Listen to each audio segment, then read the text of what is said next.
The bells of the city did not toll so much as breathe, a low iron sigh that drifted up to the Tower of the Hand with the faintest tang of salt.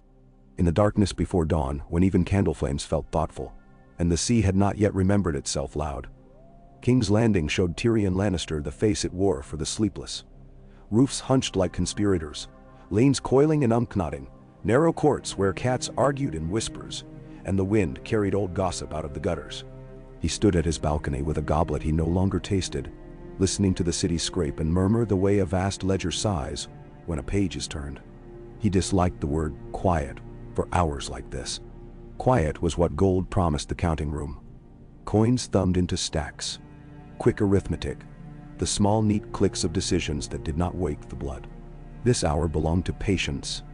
The sky over the Blackwater was a bruise that refused to decide what hurt it, and the river had the stubborn look of a beast that will not be told where to lie.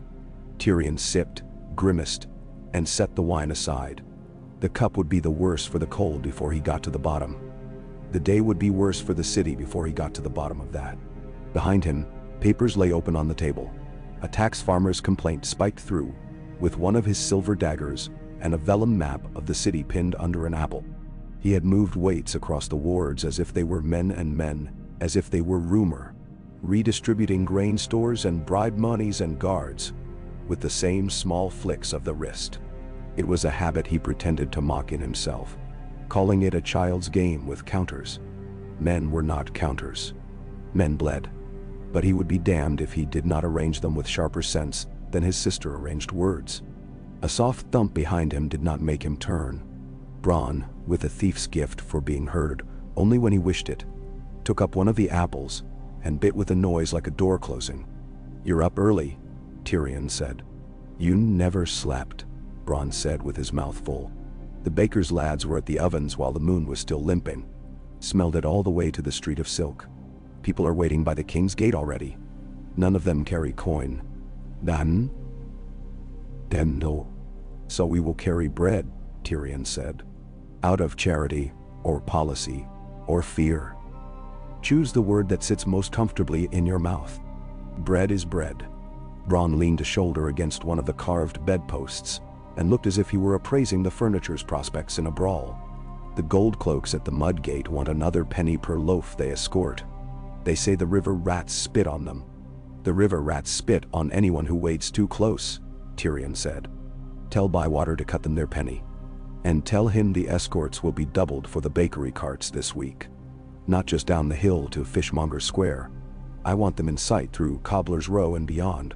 If the watch looks like a shield, the small folk will remember what it feels like not to shiver. Bendao. You mean they'll remember who made them stop shivering? Bronn wiped his mouth on the back of his hand. They won't forget either. Tyrion did turn then, because the tone was not mockery. Bronn's loyalties were a purse and a blade that happened to live in the same man, but he had eyes to see levers and ears to hear the groan when a weight shifted. Tyrion raised his goblet in a tiny salute. There are worse things to be remembered for, like a sister's smile. Bronn grunted, which might have been laughter, and pushed off the post. Varys is at your door. Let him in before his shadow recites a list of my sins. The eunuch came in humming under his breath, as if the Tower of the Hand were a honeycomb, and he a patient bee. His slippers whispered. His smile did not. It arrived first, the way a folded letter is slipped through a door ahead of the hand that did the slipping. "My Lord Hand," he said, dipping into a theatrical gravity that flattered without promising anything. "King's Landing is almost awake. You can hear the city stretching its claws." "I hear it counting ribs," Tyrion said. "What do you hear?" "Metal." Varys closed his eyes for a heartbeat and tilted his head. "On the Street of Steel, they are making a chain for someone who has not decided what to bind. Pins and buckles, yes, but something heavier in the water. Links the size of a man's wrist. Your man Hallonen brags when he thinks no one has brought ears.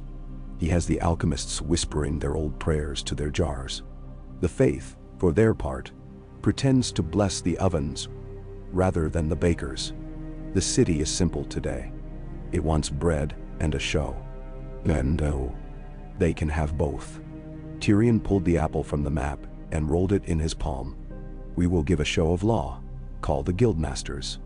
Varys opened his eyes, and the lids rose like the curtains in a small, expensive theater.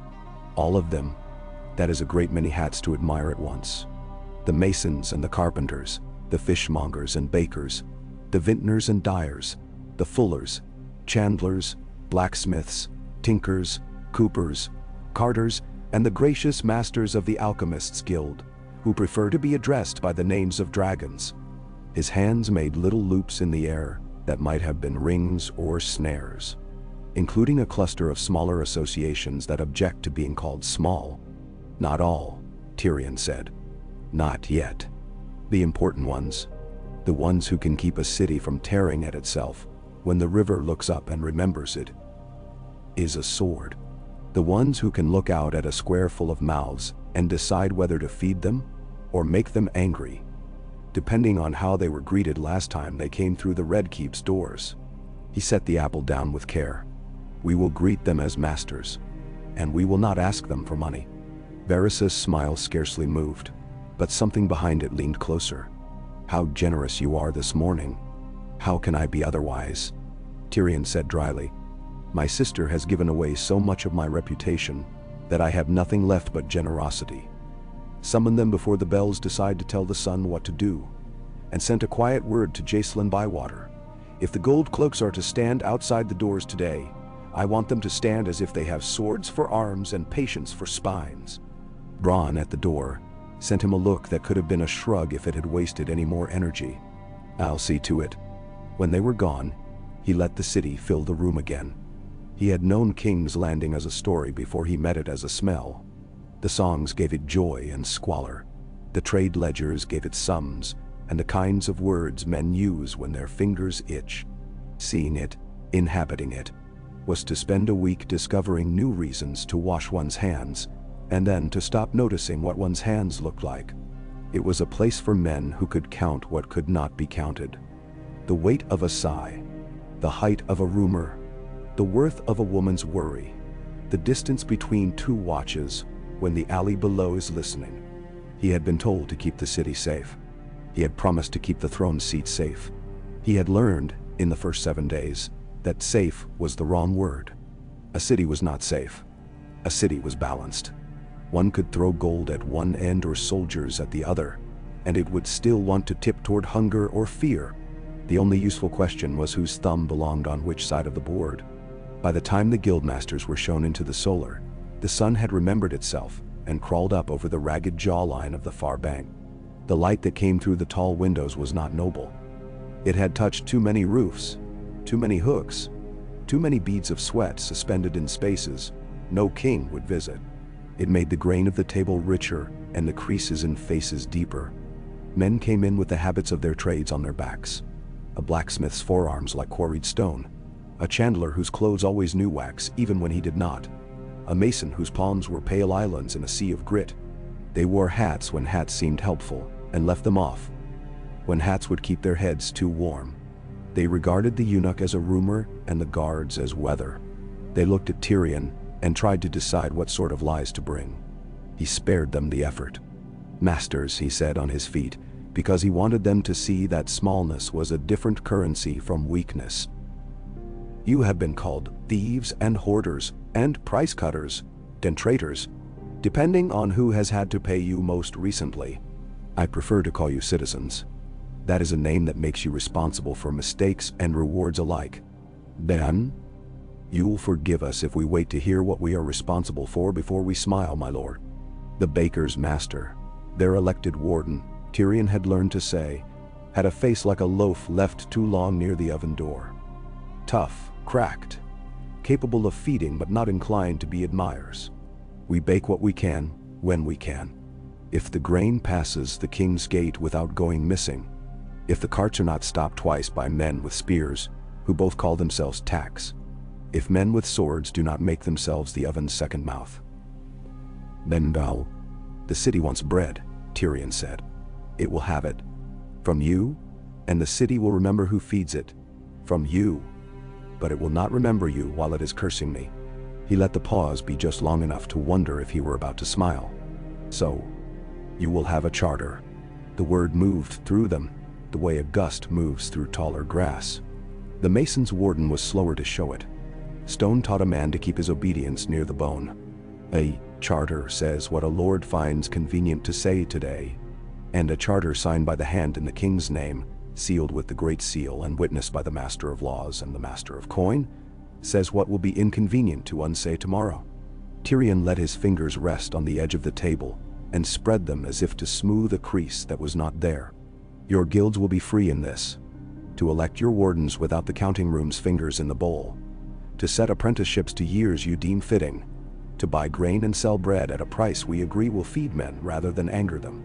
In return, you will keep the ovens lit, not for your friends but for the city, and the city will protect the carts as if they were carrying soldiers instead of flour. You will lodge a reckoning each fortnight, the ovens lit, the loaves baked, the bellies fed. If a chandler cheats the flame, if a vintner waters the wine, if a smith dulls the iron, the guild will hold him to account before I must. And if the watch lays a hand on your carts, without a writ from the tower of the hand, you will have that man's name, and I will have his head. Bah. The chandler had the grace to look as if he would have preferred a smaller promise. A great many heads will be spoken of in the next few months, my lord, he said wearily.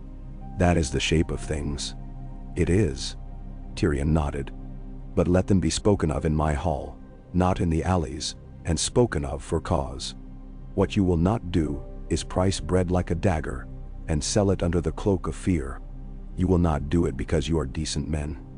Some of you are, and because, when men cheat the hungry, they tell the gods their bellies have never been empty. You will not do it because I will know. And if you think I will not, look at the man with the soft shoes and the soft smile, and remember that your house is not so tight that a small bird cannot find its way into your attic. Varys' expression did not change. He could hold a smile the way an apothecary holds a bottle, delicately, motionless, as if even a breath would spill it. The blacksmith's warden, a man with a jaw like something hammered twice and decided upon, lifted his chin. And the coin? The city's doors are too small for coin to pass without scraping. Tyrion raised the apple and set it down again. I will remove the octroi at the king's gate for 3 months for carts bearing flour and ovens wood. The tolls at the mudgate for boats bringing grain will be halved. That is my thumb. He held up his small hand. Yours is this. You will use those months to train boys and girls who have hands and want to use them. The guilds will be free to take on half again as many apprentices as your bylaws permit. If your bylaws are stubborn, break them. You will forgive me for admiring men who can. At the end of those 3 months, I want the street of steel to sing like a proud mother. I want the fish market to smell less like rot and more like tomorrow. And I want the bakers to produce loaves that shame a miser into giving a second coin. Then, the bickering that followed was not truly bickering. It was a quarterly storm, watched by men who had lived on the coast all their lives and could tell you by a fly's behavior when the rain would begin and when it would be sweet or sullen. They asked for assurances and for ink. They asked which soldiers would stand where and how many. They asked if the gold cloaks would be paid in bread or coin or both. They asked whether apprentices included boys with older hands who had broken and would break differently if taught. Somewhere in their words he heard the city taking a deep, skeptical breath. Tyrion answered to the measure of his patience and stopped to drink wine when lying would have been easier. When at last, with documents drafted and Varys' thin sand strewn over signatures, the guildwards bowed themselves out, the room had grown warm with the layered exhalations of men who had come suspicious and left with work. Varys examined the list of sealed charters and let his fingers, where he thought Tyrion wasn't watching, drift as if they could gather the ink back into its bottle. You have done a very dangerous thing, the eunuch said finally. Tyrion poured himself what wine remained in the goblet and swirled it. The dregs made a lazy spiral, an old soldier remembering a dance. I have done a very necessary thing. Both can be true. Varys tipped his head. You have made them responsible for one another. That responsibility makes them powerful. Power is a wine that does not keep well, my lord. It sours in the throat. It finds reasons to drink itself. Then we will pour it carefully. Tyrion set the goblet down and leaned back until the chair's joints complained. For the length of a war, perhaps a city can be sober. Besides, I have not given the guilds power. I have told them I will hold them to account for the power they already had. They have been setting prices with more authority than my sister and collecting taxes with more cruelty than the crown. They will do it again if I do not make it something to be proud of. Pride is a banner that brings arrows. Varys's soft voice was full of warnings that did not need to be drawn out and displayed. Your sister will say you flatter commoners to win them to your side. My sister would call a mirror flattery if it showed her a face. Tyrion snorted. She will say I bribed them. She will be right. The difference between a bribe and pay is the receipt. He raised the parchments a fraction. These are receipts. When men clutch them, they cannot easily clutch knives. Knives can be held between the teeth. Varys murmured. Then, I will make them chew. Tyrion's laugh was a short bark. I am not a septon, and I will not pretend the city has a heart. It has a stomach. It has 20,000 of them. If I keep those fed, I can choose the day they become mouths. There was a faint patter at the window. Morning remembering how to be rain. Tyrion decided it was an auspicious sound. He set to the next task with a lightness he did not feel. A list of gold cloaks to be shifted from the lower ward to the Street of Sisters, and a quiet instruction to Jacelyn Bywater to rotate the watch at the Iron Gate in pairs that hated one another, just enough to tell on each other. He wrote a pleasant letter to the Master of Coin, which was in its fashion a very sharp letter, promising him a public hearing on the Rivergate tolls 2 days hence, and inviting him to be the first to suggest how to forgive debts that could not be collected without burning the docks.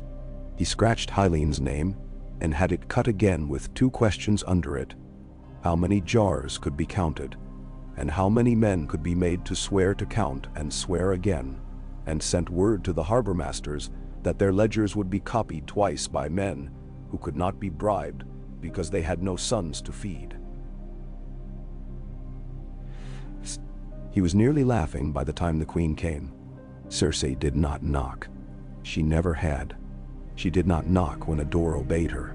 She appeared the way a winter does, when a man is tired of harvest, glorious to look at and contemptuous of all the labor it would undo. Her gown made the room look poorer. Her eyes made the company look poor. She looked at the parchments and smiled as if parchment could be a disease. You have been busy while the city sleeps, he said. And the word busy felt like a hair caught in the throat. It sleeps less than you think.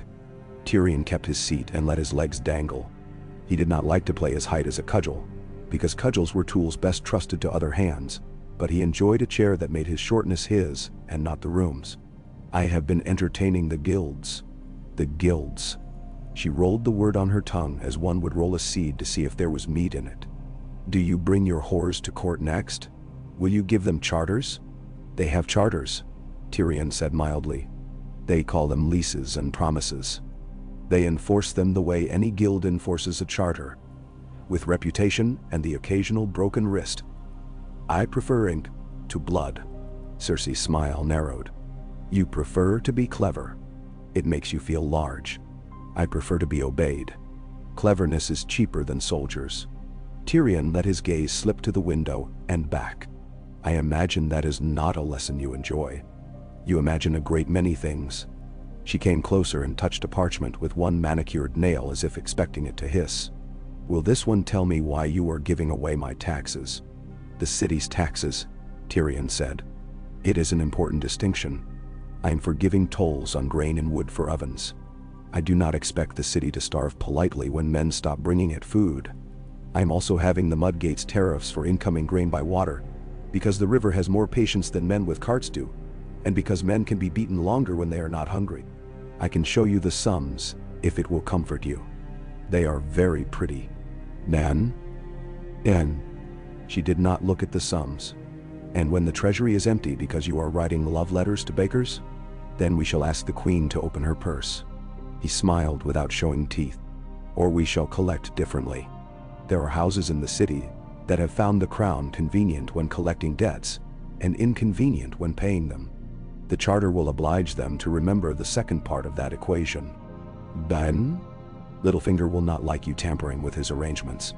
Littlefinger is not here. Tyrion's voice was silk and wire. I am. and a great many arrangements in this city need to be tampered with before they rearrange us into corpses. If you wish to countermand me, sister, do it now, in front of the watch and the guilds and the cooks waiting outside the gate with their empty baskets. Or let me work. Then, Endiva. Cersei's nostrils flared. She had been taught all her life that men should move out of her way. She had been the daughter of a man who made roads bend. Being obliged to lean around her little brother to reach something she wanted, respect, obedience, order, rankled her as much as thirst. She glanced at Varys as if expecting him to be the mirror she liked. Varys smiled. "The small folk are drinking rumors for breakfast, your grace," he murmured. "If the hand gives them bread for supper, they will sleep dreamlessly and wake up to applaud. If he does not, they will wake up to sharpen knives." "And what knives?" Cersei's lip curled. "The knives they imagine when they huddle together and think about how to fail at life. The knives they catch in the alleys when men who have one knife lose it to men who have three." Varys said sadly. "People who cannot find bread invent reasons to make others bleed.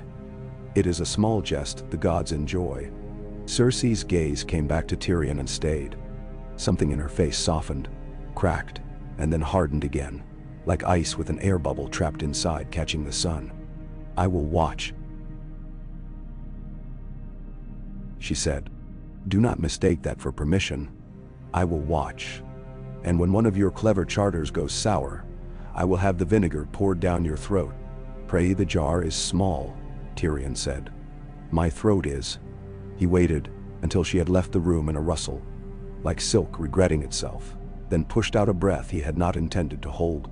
"If you ever think me brave," he said without looking at Varys, "remind me that I do my bravest things from a chair." The day put on its armor.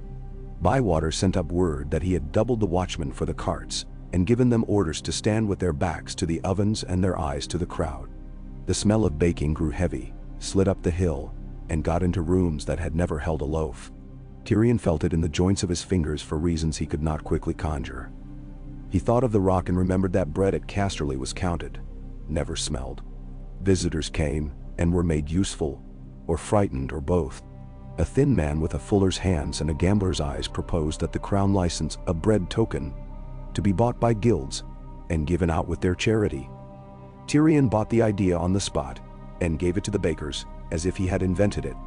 A matron from the Washerwomen's Association, which had no charter but a great deal of water, asked for the right to set up kettles in the square by the King's Gate to boil stew from whatever could be had.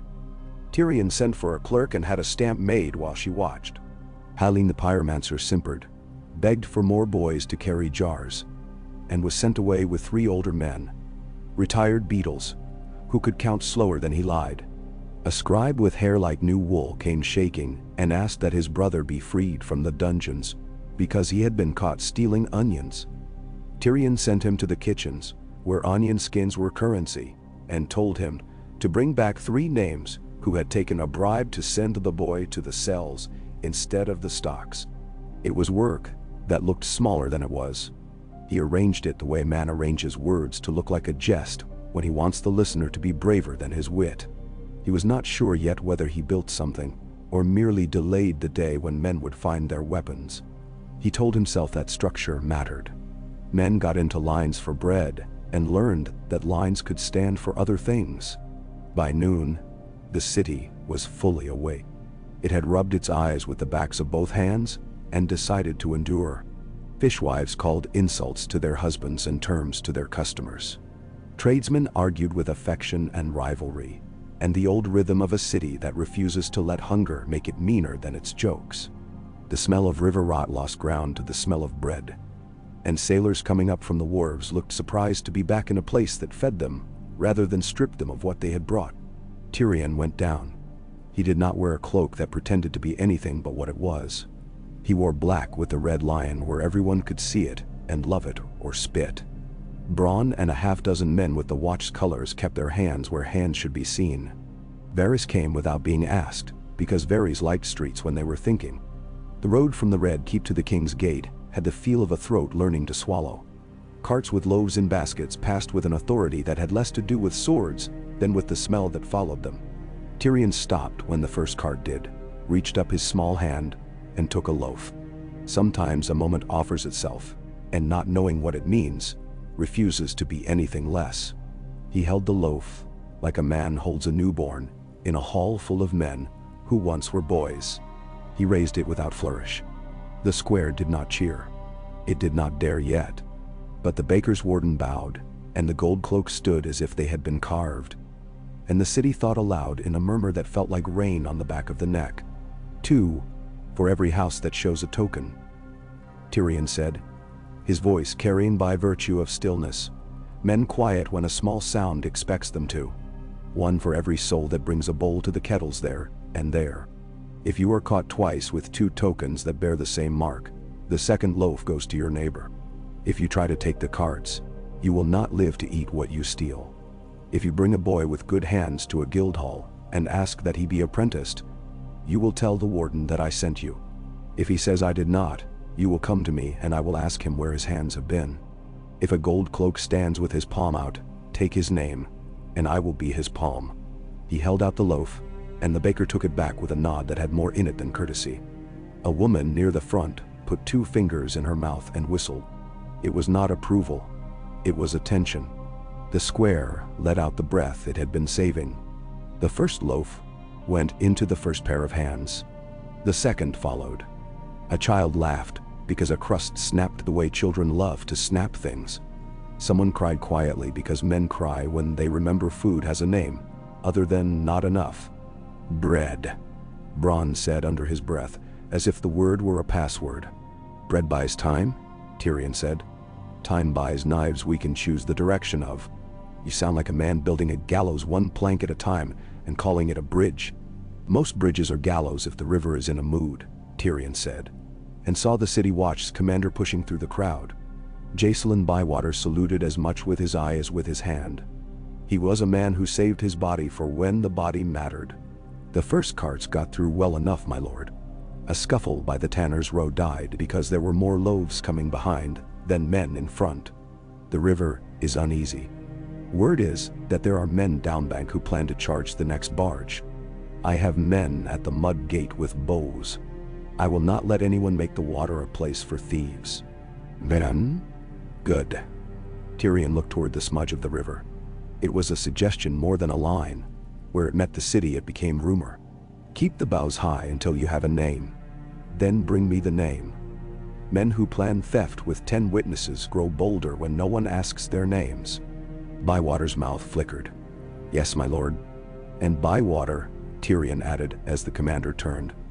The men who guard the kettles should have a steward's look, not a headsman's. I want women to push their husbands up to them to ask questions. I'll send the men with better faces, Bywater said, deadpan. We have 4. The square warmed around them like a room with a new fire, a careful fire that could take the whole building if no one watched. Tyrion watched. He watched when a man with a scar too straight to be honest tried to put his hand on a loaf, and was corrected with a platter of stew on his boots, and laughter that felt like a plaque on the wall.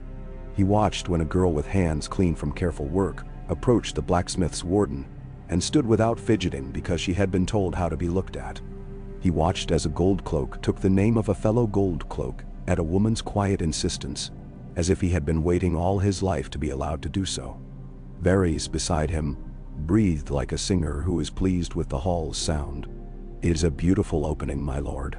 It is not an opening, Tyrion said. It is a rehearsal. For what? Varys said. For the day we will need them to stand where they are standing now, but with steel instead of bread in their hands. The rain took itself away by the time he returned to the keep, leaving steps the color of licked coins. He had a headache that would have been worse if he had not enjoyed it. He liked a head that hurt, because he had used it the way it was made. He looked forward to an hour with his feet on the table, pretending the aches in his toes were petitions. The prayer lasted until he opened the door of his solar and found Halline waiting with a smile like grease. My lord Hand, said the pyromancer. Hands folded on his belly as if any day now a dragon might crawl out of it. The jars multiply. Your interest seems to have called to them in the dark. We can fill 3 times as many as we have filled if a certain association of carpenters can be persuaded to provide us a new set of shelves, and if the gold cloaks can spare men to carry fresh wood for the kiln. The substance is eager to be born. Wildfire has always been born easily, Tyrion said, lowering himself into his chair with a sigh as if the chair had been waiting to earn its seat. It is dying that is the difficulty. Hallyne bobbed as if agreeing that death was a charming topic. We have not had an accident in 6 days. I will send the carpenters. Tyrion reached for the wine. In return, you will let 3 men who can count twice count the jars, with their fingers and not your lips.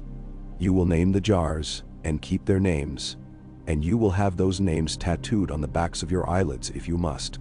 If one goes missing, I will not ask you how. I will ask you who. Men now, sir. Of course. Hallyne beamed. We are humble servants of the realm. You are ambitious servants of your own story, Tyrion said. We are alike that way. Go and be ambitious where my men can see you. When Hallyne had slithered away, Tyrion found himself staring at the place the man had stood. The smell of oil and something too green lingered. He was trying to decide who scared him more. Men who dreamed of dragons, or men who thought of them only as jars. When Bronn came in with a face he did not show, a face he wore when the blade in the room was not his. Word from the river, Bronn said. A man calling himself Hob has told anyone who'll listen that the guild charters are a trick to get the small folks' names on a list, so you can drag them into the watch and make them die on the walls when the real fighting comes. He says the gold cloaks eat the bread first and spit the crumbs out at the crowd. Bending? Tyrion's shoulders tightened, the way they did when a question he disliked had arrived right on time. Does he have a face or a mask? Tall, honest jaw.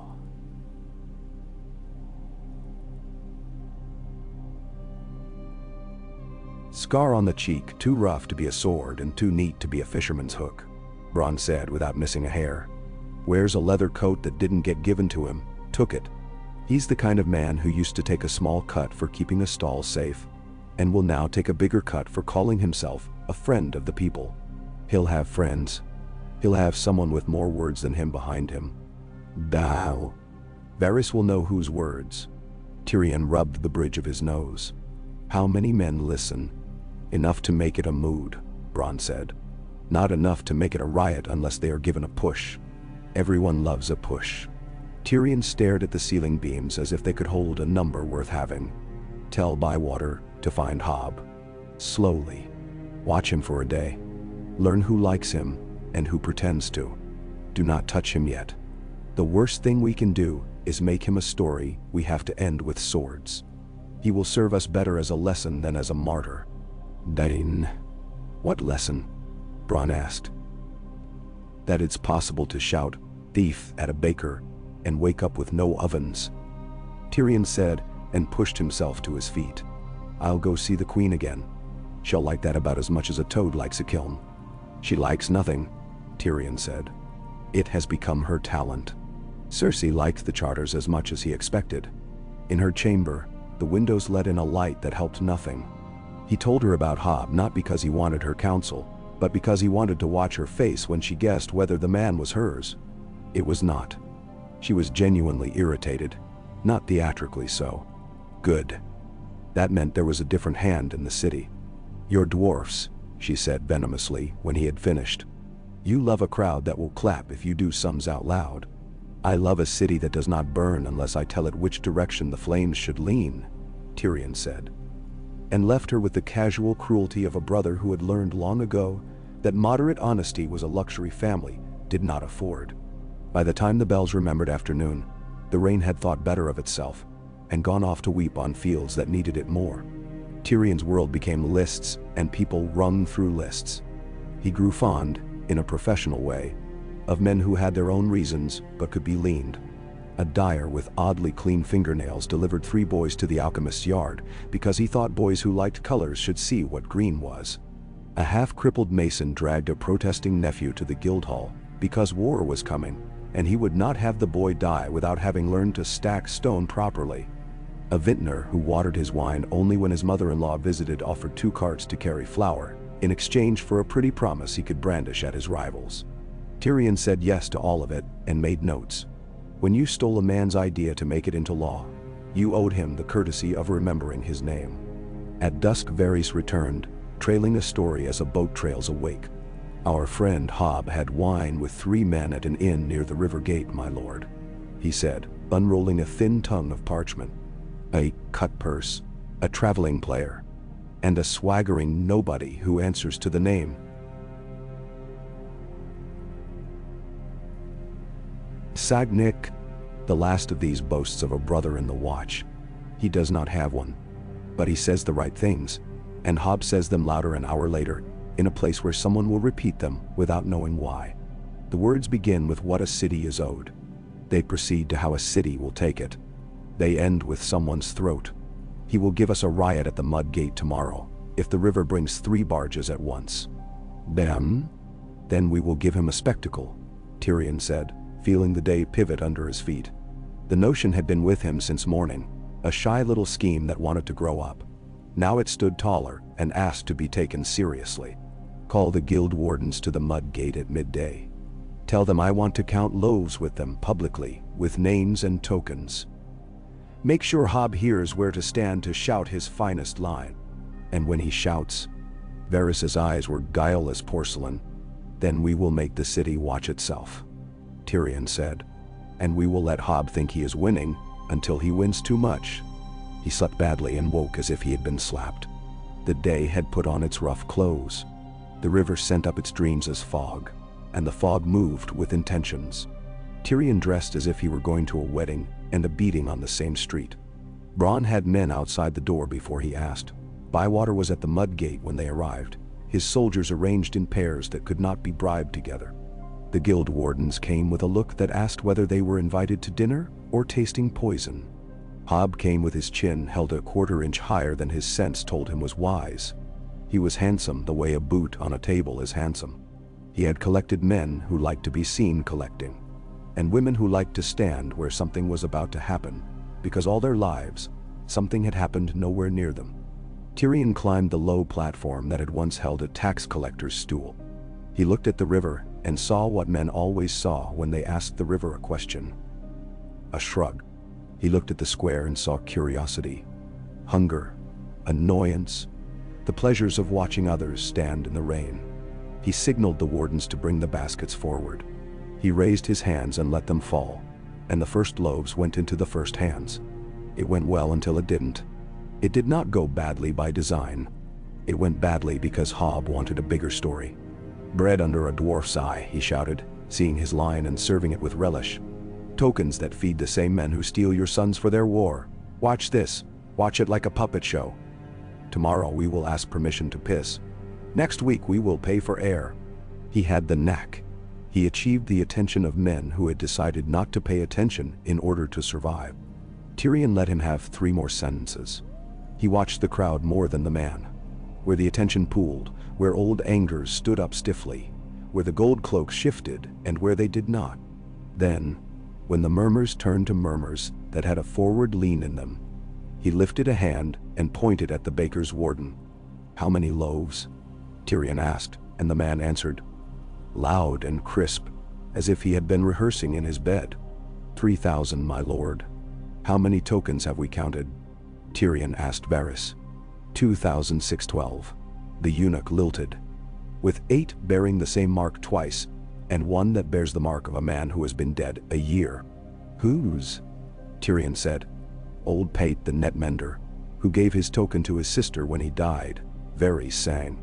She stands there, with 4 children, and a face that says she has learned that grief costs more than funerals. Tyrion let the numbers be a rope the crowd could hold. Then he dropped the other end of it. Bring me Hob. Hob came like a man invited to be scolded by a schoolmaster, so he could laugh later. He did not laugh when Tyrion held up a token. Your mark. Tyrion's voice could have sliced fruit. 24 of these. Given this morning and last night, not to widows and orphans, and the men who carried the carts through the crowd, but to your men, who then took loaves and sold them in the alley behind flagons for twice the price we set. Hob's mouth worked. He had not expected to be given the old script. He had expected to play the voice of the people in a story that ended with a cheer or a blow. He had not expected to be handed numbers. "We, men of the city," he began. "Men of the city do not make children pay for their mother's bread with the money meant for soap." Tyrion said, not loud but pointed, "Men of the city do not stand where it is easy and sell what is meant to be given where it is hard." He looked out at the crowd. It looked back like a pond which has decided to show you your face. The baker's warden shifted, embarrassed and angry and ashamed of being angry. The chandler looked at his hands as if they had ideas he should hear. The blacksmith's forearms were patient stone. Tyrion lifted the token again. "City," he said, "this is how a list works. I asked for one so I could feed you now and bind you later, since we are telling truths. A list can be a weapon, but so can a name." Hob put his name on 24 pieces of tin. "So Hob will spend 24 days carrying bread from the ovens to that alley behind flagons for free. If he does not, he will spend 24 days in a cell loused with men who will want to know why their soups smell of theft. If anyone touches him while he carries, I will put that man on twice as many days and give him bricks to carry as well as loaves." Then the crowd laughed because it had been told how. Hobb's handsome defiance soured into a sulk and then a hard glare meant for later. Tyrion let him have it. He did not take the man's dignity because men who have lost their dignity hunger for someone else. He took his schedule.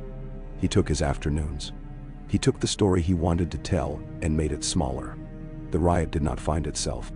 It wandered off. Men took bread and learned their numbers, one token, one name, one loaf. The river did not decide to punish them.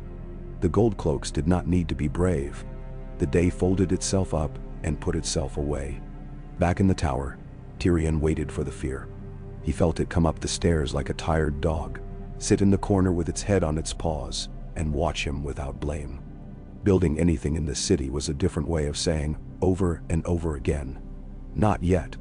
He drank wine that had no right to taste as good as it did, and leaned his chair against the wall, imagining surprises. He did not have to imagine long.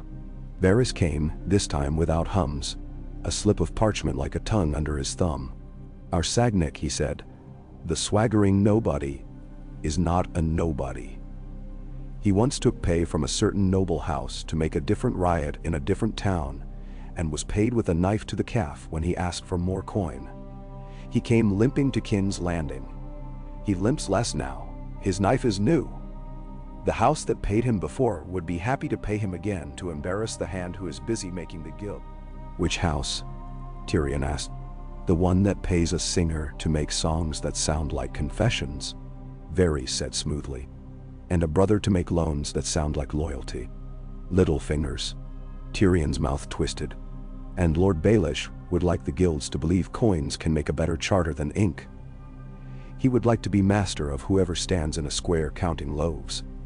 He thinks I will one day ask him to explain where money goes when it leaves a man's hand without permission." "You will," Varys said. "He will not enjoy telling you." "Good." Tyrion tapped his finger against the arm of the chair, a small drum. "Send Sagnick a rumor that a shipment of pins, silver pins with lion heads, will be sent tomorrow evening by cart from the armorer on Street of Steel to the Red Keep. Give him details. Give him a man who can name the cart's wheel right by his limp. Make it all true except for the cart. The pins will go by 3 boys who know how to sing badly. They will come up fishers." "You will catch Sagnick with his hands full of air," Varys said, pleased. "And then I will ask him whose orders he was taking. And when he lies, I will give him a better lie, one that saves his skin now and costs him later. I am not done with him. He will carry a different rumor for me." Varys folded the parchment as if folding a careful kite. "The city is a tapestry. You are pulling at threads you have chosen. The pattern will not look like what you thought." "Nothing does," Tyrion said. "That's the only reliable comfort." He rolled his head to stretch something that had taken a set.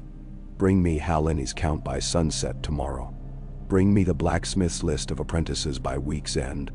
Bring me a report on which of the gold cloaks have started to stand taller since we made them stand where they could be seen. I particularly want to know if any of them have begun to enjoy it like men who have discovered their faces." "Men?" Varys smiled into his sleeves and drifted away. Tyrion let the room have him for a time. He looked at his hands and thought not of charters and tokens, but of his father's rings. Lord Tywin had loved order. Had loved it so much that he had arranged his children as if they were things to be placed carefully and stepped around. If the man could see him now, arranging different things, making different orders, willing chaos to stand in lines long enough to learn a word, what would he say? He would say, almost certainly, that Tyrion pandered to the rabble, that a city is not a partner, but a subject, that bread without fear is a promise without teeth. Tyrion would answer that fear had never filled a belly, and that an empty belly had never learned to obey. He would keep to himself the part where he wanted to be obeyed for reasons cleaner than hunger. Night made a lake of the window and left him floating in it. He slept in pieces, waking to half-formed thoughts, and the feeling of the city shifting in its sleep, dreaming of loaves and jars and men with numbers in their pockets.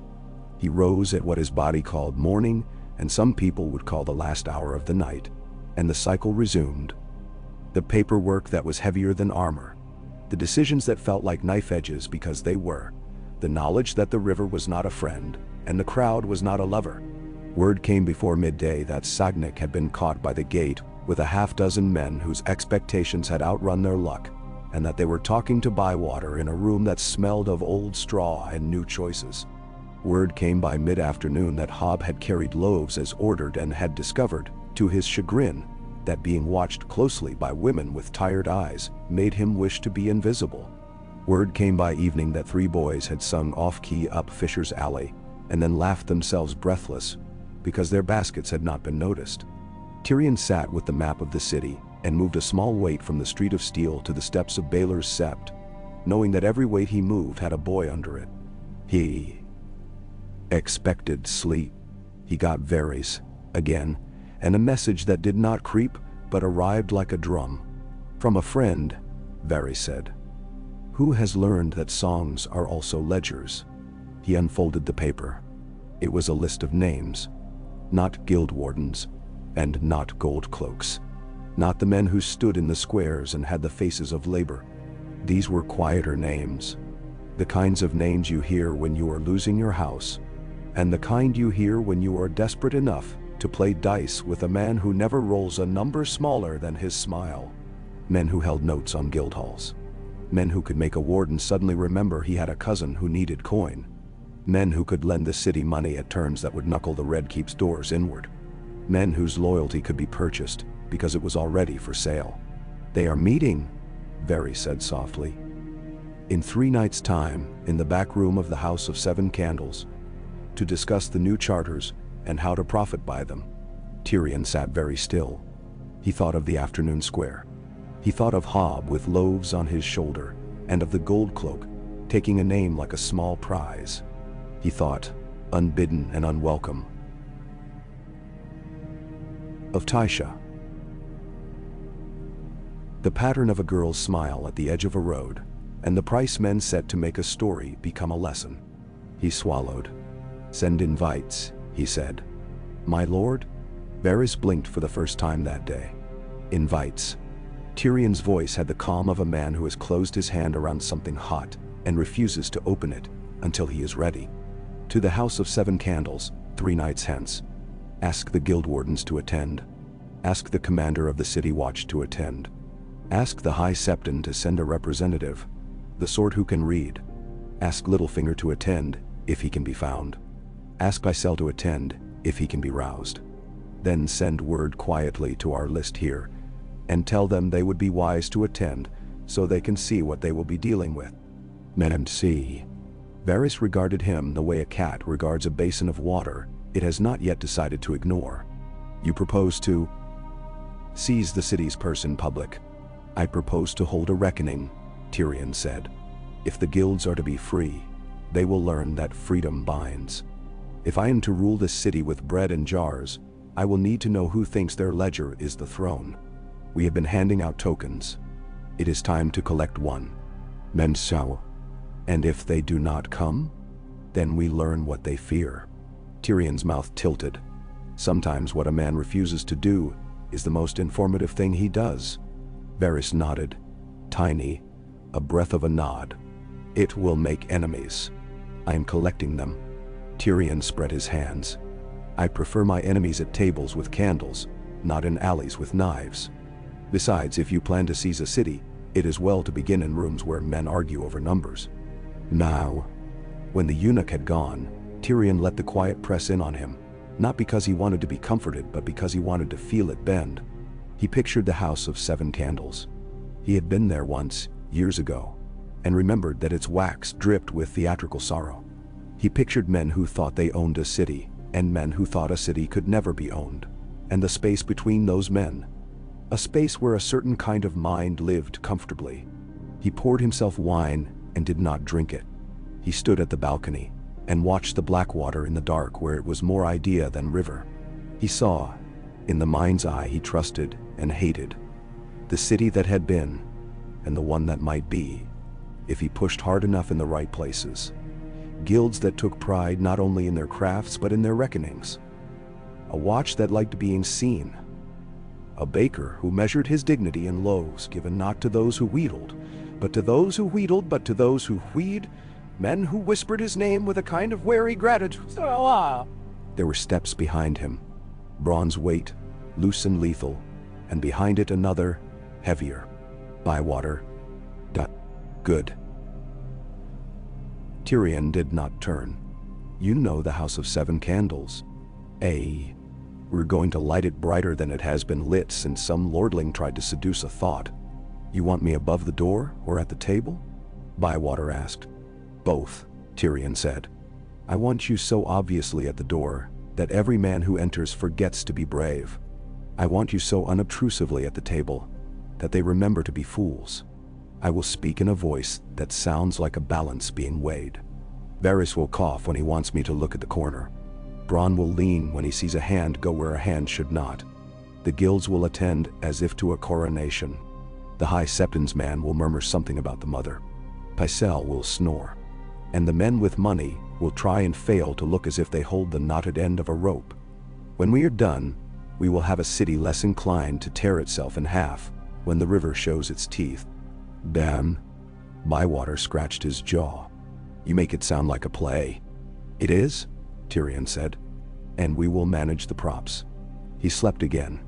And this time the dream that woke him was not of rivers or chains, but of coins falling in slow motion, spinning like small shields, each with a lion's face that would not quite look at him. The city woke to rumor and bread and a sky the color of pewter. A singer set up near the fishmonger's square and sang a song about a dwarf who counted loaves and made a thief carry them. The refrain was clever enough to catch. Men smiled when they recognized themselves and frowned when they did. Somewhere in the maze of lanes near the Dragon Gate, a child lifted a loaf twice as big as his forearms, and people laughed because it stayed up. The alchemist's yard pulsed with a green that had no right to exist. Somewhere near the Street of Sisters, a man named Sognik cursed and decided to sell the rumor he had bought for less than he had paid. The watch learned the habit of taking names the way a dog learns the shape of a whistle. By the time the House of Seven Candles opened its back room to the guests the hand had named, the city had settled into the kind of careful day that pretends not to be holding its breath. The guild wardens came in their better tunics. They had combed their beards and decided what to do with their caps. The High Septon's clerk arrived with eyes too large for his face and hands that spoiled a sentence by wringing it. Pycelle shuffled in like a man who had misplaced his century. Petyr Baelish did not appear, which told Tyrion as much as the man would have said if he had. The moneyed men came with new innocence and old cunning. The candles made everything flattering. Tyrion stood at the head of the table and did not stand on ceremony, because ceremony was a ladder that let small men look taller, and he was tired of ladders. He began not with an accusation but with a story, about a city that had starved under a generous king, and a city that had eaten under a miser, and a third city that had done both and had learned to count better than either. He spoke of ovens and of chains, of jars and ledgers, of how paper could be a promise, and a weapon, and a pillow for a man who needs to sleep in a place where men are counting. He gave the guilds their due. He gave the watch its instruction. He gave the moneyed men their cue. When the first of them objected, he did so elegantly. Of course we wish to assist the realm in its hour of need. Of course we shall advance monies at reasonable rates. Of course the charters must be honored, but they must be guided. Free men are a lovely thing, but free markets can cause indigestion. Let us, who have the stomach for such matters. Tyrion smiled in ways that hurt no one, and cut only the wind. Rates will be set by the small council, he said. Reasonable will mean that the city can pay you without selling its bones. You will not hold any charter as collateral. Guild halls belong to the guilds. If you wish to lend, you will do so at terms that make you money slowly and the city strong quickly. If you wish to speculate, do it with your own kitchens. He looked around the table and thought of his father, and of all the rooms where he had never been invited to pull up a chair. And if you wish to fight me, he said pleasantly, bring numbers. They brought numbers. He brought better ones. Varys coughed. Bronn leaned. Bywater watched the door, and the way a name moved through a room like smoke toward a particular pair of lungs. The High Septon's man said, charity, as if he had practiced it. The guild wardens, to their own surprise, discovered they enjoyed being told that their signatures mattered more than applause. Someone raised his voice and lowered his prospects. Someone tried to make a promise that would have bought him another man's wife in a different neighborhood. Tyrion made him buy a cart instead. When it was over, nothing had been decided that could be pointed to from the street, and everything had shifted underfoot a hair's breadth. It was enough. He told himself that a hair's breadth, multiplied by a city of this size, and a season now measured in jars and loaves and tokens, would be the width of a wall. Afterward, when the candles had drowned in their own drip, and the room smelled of wax and exhausted tempers, Bronn sat on the table and looked like a hired blade who has happened into a counting house and found himself liking what it feels like to count. You can seize a city without moving a sword, he said, surprised. You can begin, Tyrion said. And then, when the swords move, they move on your day. He went to the balcony one last time that night and stood with the river in his eye and the city in his ear and the knowledge, bright as a nail, that he was not done. Bread bought time. Charters bought a chance. A spectacle had shamed a thief and taught a crowd to stand in lines. Money would come and demand to be made comfortable. It would need to be shown which chairs were not for it. Somewhere beyond the fog, ships were remembering what it felt like to turn their beaks upriver. Somewhere underfoot, the city had shifted its weight onto a different leg and found it liked the balance. He imagined the day he would take the Red Keep the way he had taken the Square, by making people believe they were already in the habit of obeying him. He imagined his sister staring at him from her seat like a cat who has learned the door will not open for her. He imagined the guilds choosing to be proud. He imagined the watch standing, as if it had discovered that standing is a craft. He imagined a chain in the river and a fire in jars. He imagined himself small in a big chair, announcing not safety but balance. The bell sighed again, late and thoughtful, and the city exhaled in answer. Tyrion lifted his goblet to nothing in particular and discovered, to his faint surprise, that the wine had kept its nerve. He drank. He let the night press its cold hand over the world, not to stifle it, but to feel its pulse. And in the darkness, with the black water thinking its slow thoughts and the streets rearranging themselves into the next day's maze, he smiled the tired smile of a man who has decided which thumb to put on which side of the board, and how many pieces he would need to move before the board, and how many pieces he would need to move before the board stopped pretending it was not already his. Okay. Until and Dow. The morning put a sheen on the roofs that made them look newly invented, as if every slat and shingle had been shown a drawing of itself and decided to try harder. Tyrion let the city instruct him, as he was teaching it to be instructed. He sent the scribes into the guild halls 2 by 2 with inkwells like little helmets, to copy bylaws that had been spoken by grandfathers and never written. He had the boys who could write in neat hand stand behind tables at crossings to mark tokens with a second notch after the first loaf, a third, if the bearer had brought back a name. He sat an hour in the kitchens and learned that onions counted themselves when you did not. That was a comfort he had not expected. The tower brought him letters that sweated. There was one from the river gate inspector whose wife had a throat that failed when the air turned wet, asking that she be allowed to stand at a brazier to tally tokens so she could breathe coin into their house.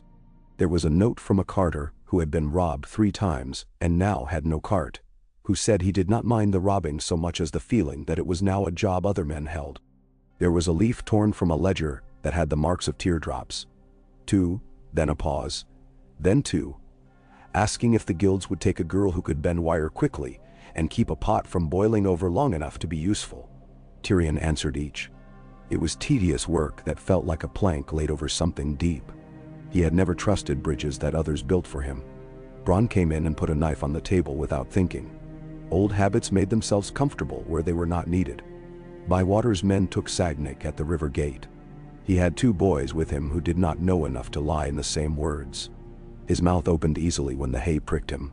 He named Coin, and behind it, a man who handles coin as if it were a cat that enjoys being petted and does not bite. Ah, little finger.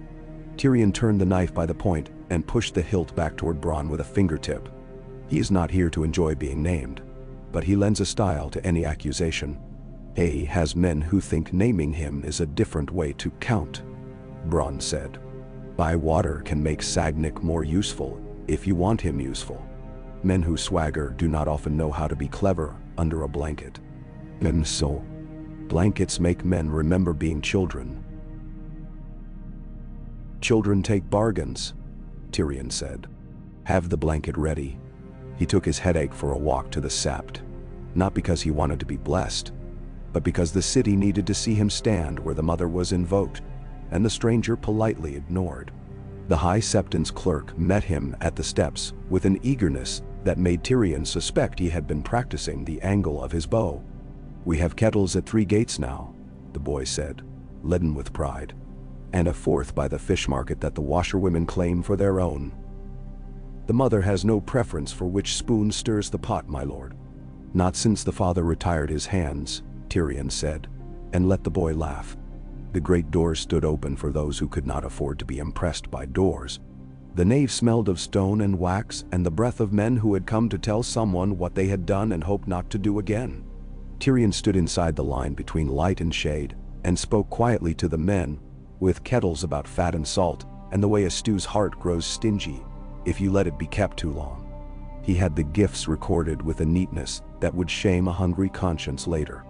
He handed out 3 tokens without being seen to, and took one back when he had, by accident, found it in a hand that shook from too much drink and not enough hunger.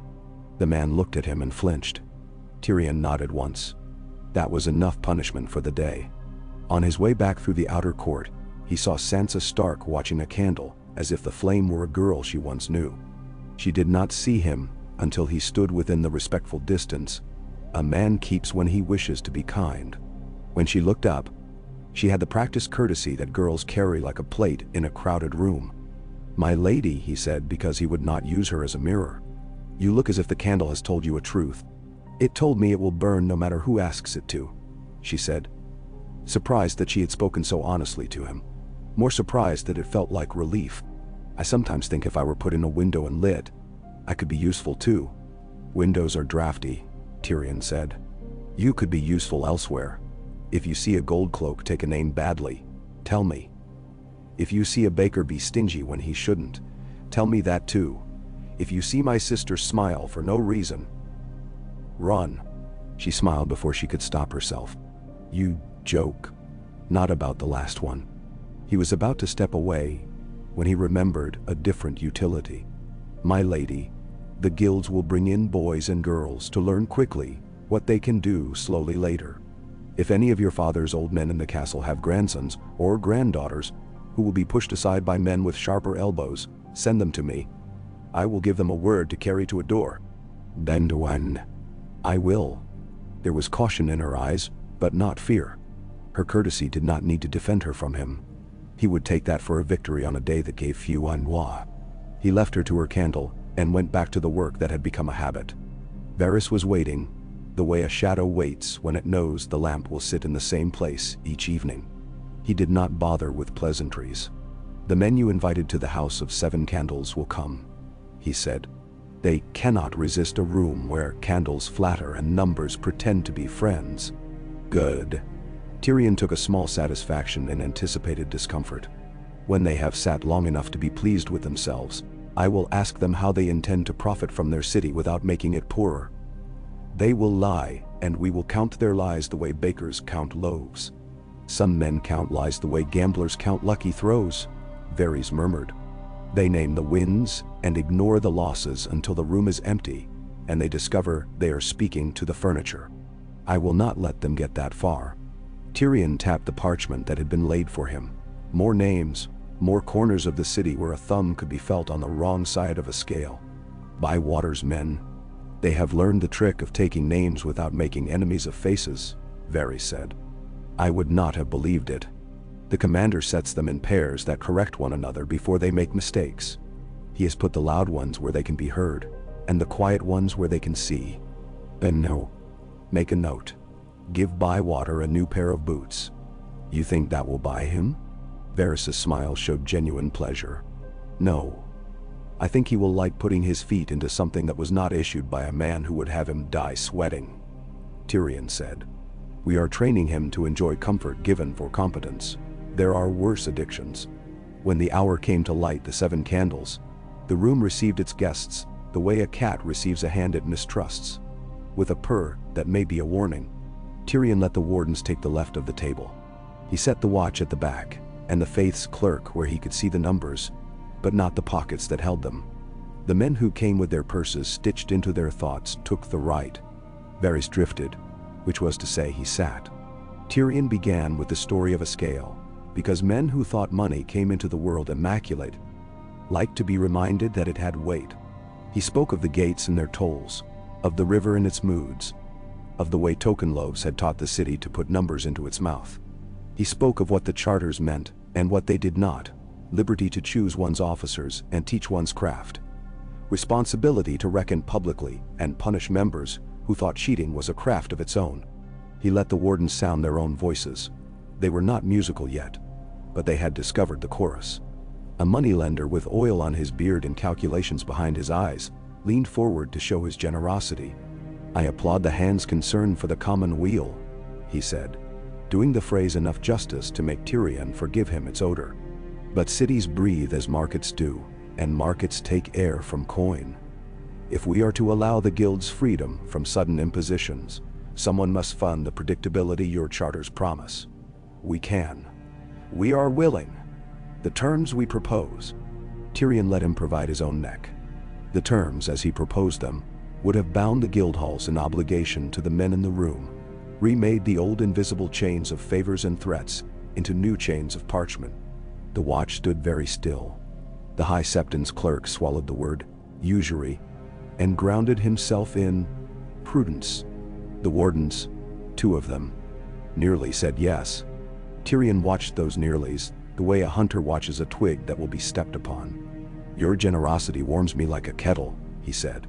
So does a kettle that boils when you are not ready to eat. The city will borrow. It will do so publicly. The small council will set the rates. They will be low enough to make men mutter and high enough to keep you from calling me a thief. The guild charters will not become collateral. If a man wishes to own a hall, he should join and work and be elected, not lean and count. If that does not satisfy you, he smiled, you may sell pins. Pins. The moneylender was offended. I am not a peddler. Then stop trying to sell me promises as if I cannot tell brass from silver, Tyrion said, his voice gone mild. It was the mildness that made the warden of the blacksmiths look at him with a quick, private acknowledgement. Varys coughed once and let the sound travel. A quieter man, with a face like a ledger that had been rebound after a hard year, tried a different angle. We would be happy to purchase tax farming rights for the Mudgate at a favorable discount to the crown, merely to stabilize income in these uncertain. No. Tyrion did not let him finish the house he was building with those bricks. Tax farming is a way to put extortion in a livery and make it call itself an appointment. The Mudgate will be overseen by a master appointed by the small council and watched by wardens from the guilds who use it. The watch will stand between them and tilt its eyes when a hand tilts too. Now, you cannot have eyes everywhere, the lender protested. I can choose where the city learns to look, Tyrion said. You are, of course, free to lend to men who will pay you back. But if you hint to a warden that his signature can be bought with a favor fairer than law, I will invite you to carry bread for a fortnight. You will find it bracing. You cannot order me. I can, Tyrion said. I am the hand of the king. If you wish to write a treatise on prerogative, the septi keeps quills. Now, it should not have worked on paper. It worked because men in the room were learning, fretfully and with irritation, that their talent for pressing their advantage needed more practice when the advantage pressed back. It worked because the wardens had spent 2 days being called master and had found that the word sat more cleanly in their mouths when it came with obligations than when it came with coin. It worked because Bywater was a silent piece of furniture that put shadows where they were needed. It worked because Varys was pleased to watch other men be made to move. It worked because Tyrion wanted it to. When the room had emptied, he stood and let the last of the candles fatten their drips. Bronn tossed a coin with his thumb and watched it spin. Your list of enemies got longer, he said without censure. So did my list of men who will follow orders if the orders are written clearly enough on the wall, Tyrion said. Numbers do not love anyone. That is why they are useful. The city slept that night with one eye politely open. 2 narrow men tried to move a barrel that had not been there the day before, and found the barrel had men inside it. Sagnik told Bywater what he knew and learned what it felt like to have knowledge turned into a tool that was no longer his. Hob carried bread. The alchemists counted jars to the rhythm of a prayer they had made up long ago when they still believed in dragons that lasted longer than flame on a cold day. Cersei dreamed, if she dreamed, of the way her brother's voice had the habit of sounding as if the room were obeying him, even when she had ordered it to obey her. When Stannis' raven came, it came to the rookery as if victory had fingers and could pluck a string. The black-feathered thing landed in a petulant way and submitted its leg. The message was nothing but a time. Stannis had taken what he wished from the Stormlands and begun to think of the city as something that would fit under his hand if he held it firmly enough. The night it arrived, Tyrion woke from a sleep he did not remember entering, and knew that the river would be asked to tell the truth about men.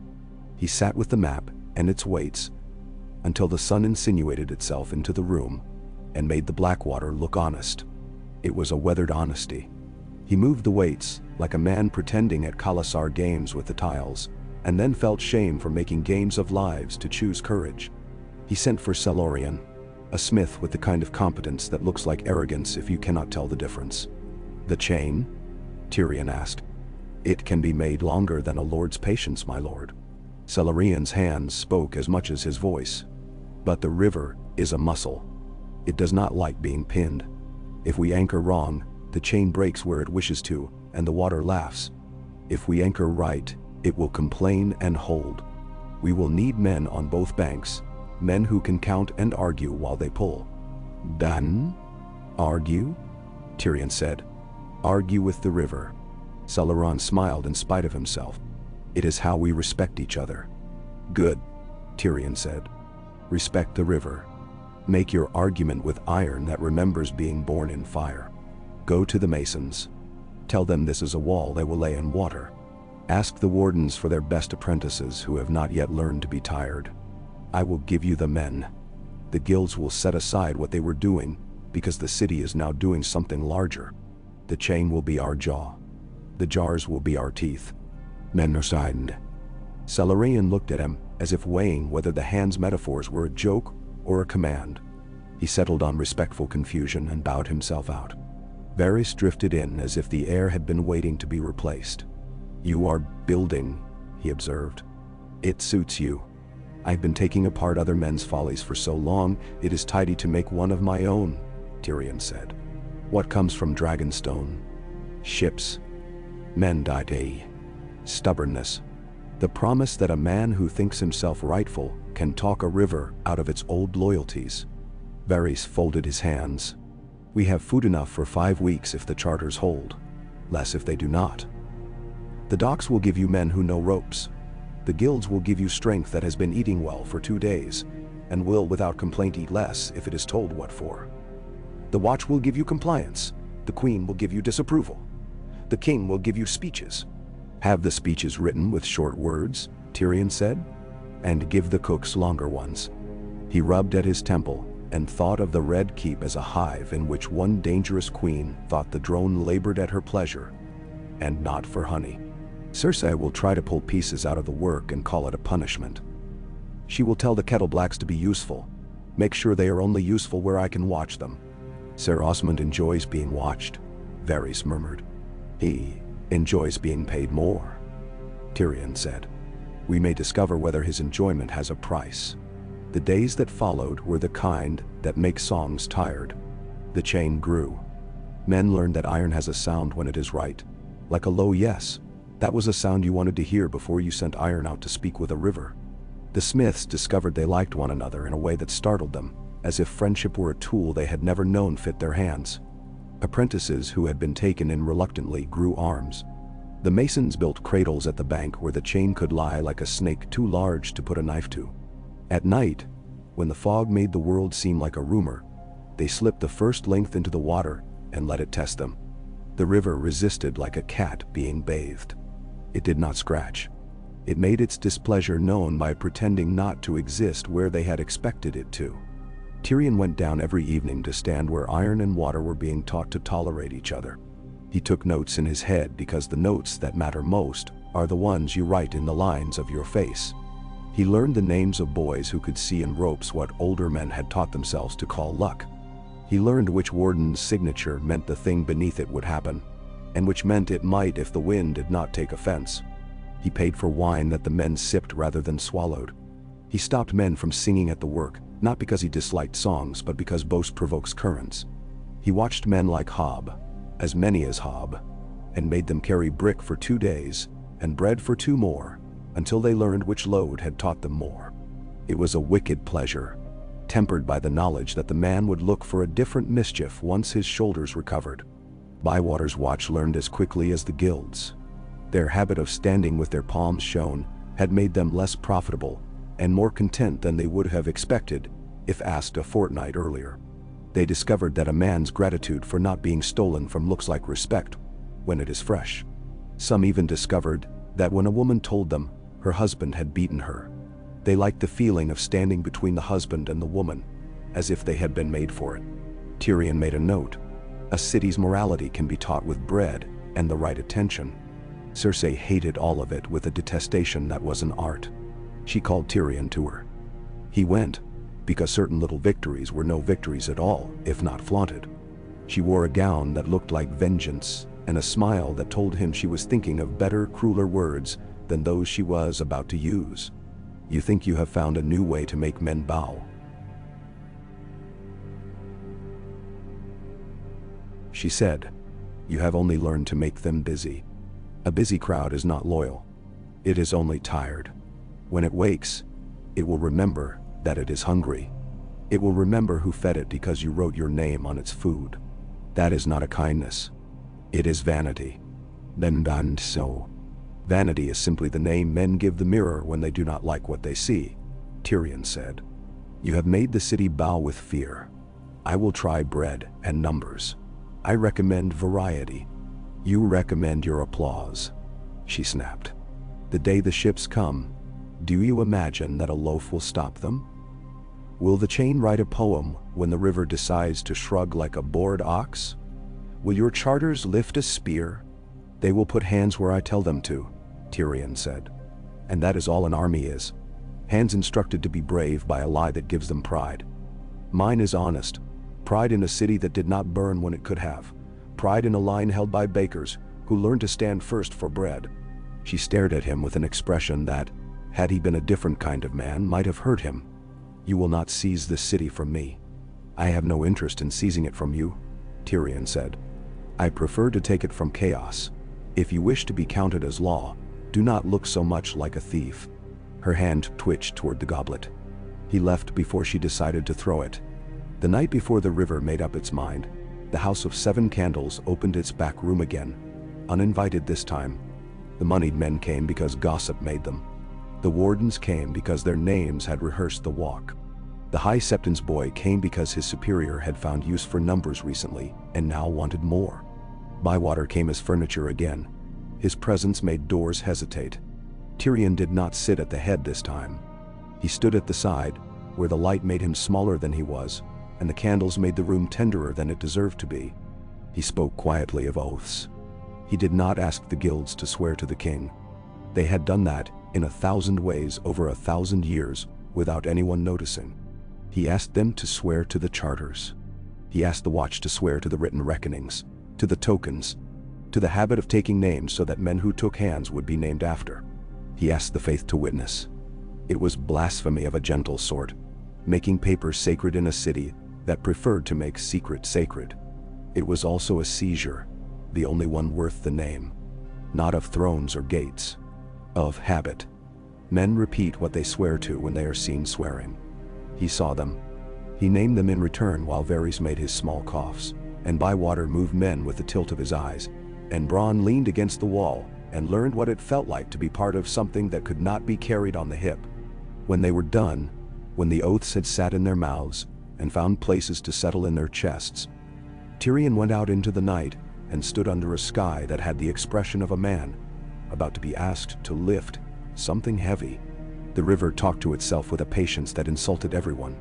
He slept 3 hours with his jaw clenched to keep his thoughts from gnawing at one another. At dawn, fog took the city in its arms and refused to give it back. A man on the tower thought he saw masts where no masts were. A boy in a skiff heard, through the damp, a creak that will be familiar to him the rest of his life. The sound of wood deciding to be brave. Bywater's horns called men to their posts. The chain lay like a cat that is pretending to be asleep and is not. Halley's jars stood in ranks like monks with a bad secret. The kettles were banked but near enough to be made ready for the kind of hunger that comes on the far side of fear. Tyrion walked the walls. Men looked at him and did not jeer. He came to the king and found Joffrey telling the heir how the river would kneel. He told Joffrey to say it again later in front of men with salt on their boots who would clap. He told him to do it in short words. The boy smiled as if promises were sweetmeats. Cersei watched with a face like a porcelain goblet that would rather be a knife. Bywater said, without embroidery, "They are out there." The ships did not show themselves all at once. They let the fog argue on their behalf. Then a line of low forms, swan-necked and calmer than their crews, came out of whiteness as if painted by a god with a bad brush. The men on them had faces that wanted the city to be a mistake. Tyrion let the river be the city's advocate. He waited. There's a moment in any siege when waiting is the bravest trick a man knows. He performed it without flourish. "Now," he said, when enough had come forward, when the chain felt heavy with the attention it was about to receive. The capstans turned. The chain lifted out of the river in a flex, shedding a skin of water like a beast, remembering it was made to move. The first ships kissed it. You could call it that if you were generous.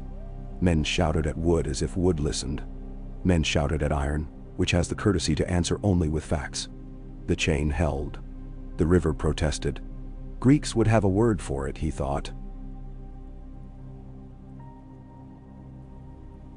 Some old tongue that had learned to be honest when it spoke of water and defiance. Westeros had his laugh. Halley's jars went out like gifts. They were rowed by men who had been told the first rule: do not love the jar. Love the pace. The first smashed where it ought to, and made a noise like a word he did not know how to spell. Green embraced the air like a rumor that had found a throat, and discovered it could sing. It was theater as much as war. But war has always envied theater its clarity. Men who had thought they wanted to die for a claim remembered suddenly that they had thumbs and were attached to them. Ships that had believed themselves swans sought the chain again and found it stubborn. Tyrion did not cheer. He measured. He measured which men held their posts and which men looked for a new one. He measured which wardens had shown up at the parapets with boys who had carried bread last week and now carried water down the stairs and came back with fresh arms. He measured Bywater's calm. He measured the Kettleblack's show. He measured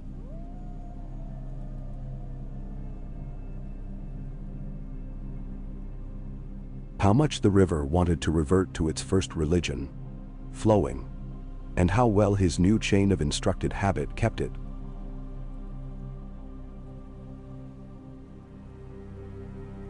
For a while, in a pew, when a jar went off too near the wall, and the heat kissed men who had not consented to be kissed. He felt it in his back teeth. He forced Helene to stop sending for 2 turns of the capstan. He ordered that the kettles come up the stairs, not with stew but with water. He sent boys he had watched learn rope to ferry pails, while the river counted their strokes. He told Bronn to take 3 men and go where screams had clustered like bees, and tell them a joke so foul it made them forget to be afraid. Bronn did it, and remembered to be glad that day for having been paid to listen to laughter before it changed into something else. The chain did what it had been told. It made a trap out of the river's desire to make lanes. The green did what the alchemists bragged it would. It loved itself with a faith that anyone should be embarrassed to have. The ships grew confused. Men do not fight well when their feet are not certain of the floor. A smaller craft shouldered a larger one, as brothers will, and both found themselves ashamed. A captain tried to think of a word other than retreat, and discovered that the words he owned did not behave in the fog. The river gave a little laugh under its breath. The city exhaled without deciding to, and the exhalation startled it. When at last the horns blatted the agreed confusion, and Stannis' men began to pull back with all the dignity of men who have been told to leave a feast at which they have not yet eaten. Tyrion let himself stand very still and feel what he had made. Not the victory, that was a word that had to be earned against more than fog and fear, but the line. The line had held. Underneath the green and the iron and the shouting, the line was habit and numbers and bread. He had made a habit where there had been none. He had made men practice standing before they were asked to stand. He had given Bywater something to be proud of. That was not the coin in his purse. He admitted to himself while the bells found a triumphant frequency, and dogs somewhere began to bark, because bells bark, put his thumb on the board in a way his father might have nodded at in a private room when no one was watching his face. He sent praise where praise was due, and promises where promise would make men steadier tomorrow. He did not go to find Joffrey and drape comfort over him. Cersei would do that, and it would feel to the boy as if the blanket scratched, which was precisely what he needed to learn. He walked the wall and spoke to wardens by name. He told a baker that he would eat a loaf from his oven tomorrow, and had the pleasure of watching the man simultaneously swell and panic. He took the name of a gold cloak who had ducked early and wrote it down without judgment, and with a little mercy. He gave Helene a soft threat and a hard compliment in one sentence, and enjoyed the way the man glowed. When night came and stayed like a friend who can finally stop talking, he went to the balcony and listened to the city teach itself how to be relieved. It did not happen in one sound. It happened in the way interruptions grew shorter. It happened in the sound of pots being set down with less authority on tables that were less empty. It happened in the fact that men with knives in their belts sat with their hands open. It happened in the quiet note of exhaustion that is different from surrender. A key he liked. He had seized nothing you could point at. There was no new flag. No door had changed its lock. The Red Keep did not have new guards at its gates with a lion and a dwarf cut into their buckles. But the city had come to a threshold and been pushed across it by hands that did not look like pushing. He had taken the habit of looking to the keep for orders and nudged it into looking to the charters, to the reckonings, to the men in caps who had stood up in a room with candles and said, "I will," where they had always muttered, "If I must." He had taught the watch that names were weapons gentler and harder than swords. He had taught a chain to argue with a river. In the morning he tried briefly to sleep and failed. Bywater woke him with the name of a man who had cheated during panic and had thought the panic would excuse him. Tyrion ate a crust and drank wine that pretended to be old, but had not earned its age, and went to sit his new kind of court. They held it under an awning by the mud gate, so that men could listen and pretend to be too busy to listen. He did not wear his lion where it would frighten. He wore it where it would remind. Hob was brought, and did not make the mistake of swagger now. Carrying bread had peeled that off him. Sagnik, having been useful, was brought to be useful again. He had learned to talk without letting the words run away from him. The names were read in a voice that had no decoration. The charters were invoked not like laws imposed, but like deals remembered. Tyrion let the crowd inform him of its appetites. For fairness that aches, for punishments that look like labor rather than some lord's pet cruelty. He gave out work like sentences. A man who had struck a woman in the crowd while taking a loaf carried water for 7 days under the eye of a woman he had to call by her name. A gold cloak who had ducked did not lose his cloak. He lost his post for a month and was given a place where he had to stand in the heat and take names from men who did not like him and had to respect him anyway. A warden who had looked away while his cousin pocketed coins found his hands blacked with char and was told to clean 20 hearths. There was laughter. There was discomfort. There was, in the end, approval, which is the thing that takes longest to find and shortest to lose. When Littlefinger finally came back into the city with a smile that claimed to have invented relief, Tyrion was ready. He greeted him as if to a well-run gaming table and gave him a seat. He asked him polite questions about Bitterbridge and received in return a bouquet of well-watered lies that Tyrion put in a vase with a practiced hand. When the conversation turned toward money, as it always did, he laid out the new map. No tax farming, public rates, charters that could not be pledged for coin, a watch that did not collect fees for opening gates. He watched Baelish's face the way a cat watches a snowdrift. For movement, not for a change of heart. He saw the flicker. He enjoyed it. "You have become a city," Littlefinger said, sounding as if the compliment were an insult he had discovered under the couch. "How municipal of you. If the crown is to spend the city, it ought to know what it costs," Tyrion said. "If a man is to lend to the city, he had best enjoy his profit as slowly as we will suffer it. You have friends in unlikely places." Littlefinger lifted the corner of a parchment and let it fall. "Ilds, kettles, boots. Boots. Men now. Friends," Tyrion said mildly, "are what men who cannot afford enemies call men who do not intend to kill them today." He smiled. "We will do business, but publicly. Public is such a dull word." Littlefinger sighed. "It leaves so little room for art." "It leaves room for craft," Tyrion said. "We are in a city.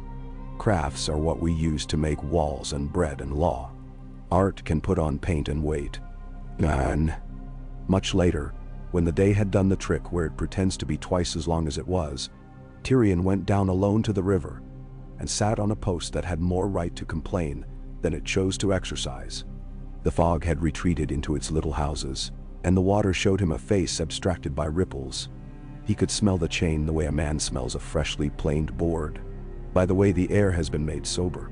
He could still hear the laughing fire 6 fields away in his teeth. He thought of the rock, where nothing moved without permission. He thought of the Red Keep, where everything moved with too much. He thought of Tisha, whose name he could carry now like a stone worn smooth. He thought of Sansa's candle flame and how she had looked at him without hating. He thought of the promises he had made the men with kettles, that the city would remain worth feeding. He thought of the promise he had made the chain, that it would be asked to hold just long enough to be remembered as the wall you could not see.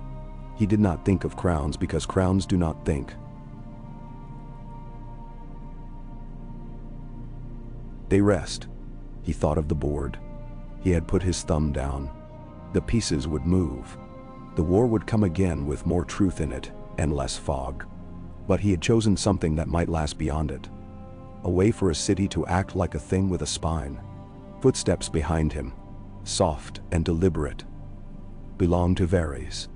"You will be loved for this by men who do not know they are loving you," the eunuch said, as if remarking that the stars had put their prettier faces on for the night. "You will be hated by men who will tell themselves they hate the charters. I will be obeyed until I am not," Tyrion said. "That is the gift." He looked up at the sky as if it had a ledger written on it, full of debits and credits he would never balance. Somewhere behind him the city made a small noise. Contentment or indigestion, it could be either. He took it for health. He stood, his knees making a commentary he would answer with wine, and put his hand on the post. The wood was a comfort. It had done its work, held its weight, taken its scars. So would he. The bells sighed again, and this time, somewhere in that old iron breath, he heard something else. An answering sound, thin and brave, from the lanes and halls and guild halls and watch posts, as if the city had begun to hum to itself the way a guild sings when it decides a thing together. He allowed himself the smallest laugh, careful not to spill it. He had asked it to be something, and it had not told him no. That was enough to sleep on. He did, at last, and even his dreams arranged themselves in neat stacks. Tokens, jars, lengths of chain coiled like dragons that had accepted their work. In one of the stacks, a small coin spun and spun without falling. He did not reach to catch it. He let it spin.